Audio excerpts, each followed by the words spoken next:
பாதை பூவனங்கள் பார்த்து நிகழ்கால கனவுகளில் பூத்து ஒரு மூச்சின் ஓசையிலே ஒன்றாய் வாழ்ந்திருப்போம். உள்ளங்கைகளை கோர்த்து கைரேகை மொத்தமும் சேர்த்து சில தூர பயணங்கள் சிறகாய் சேர்ந்திருப்போம்.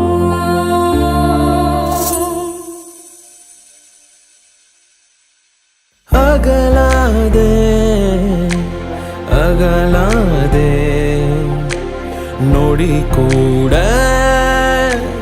நகராதே செல்லாதே செல்லாதே கணம் தாண்டி போகாதே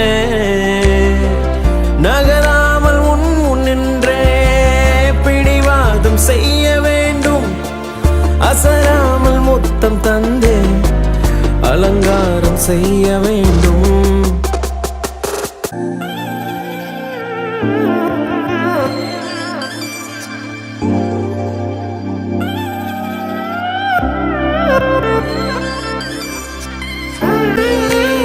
எந்தன் வாழ்வில் மாறுதல் என் இதயம் கேட்ட ஆறுதல் மடிசாயும் மனைவியே பொய் கோப புதல்வியே நடுவ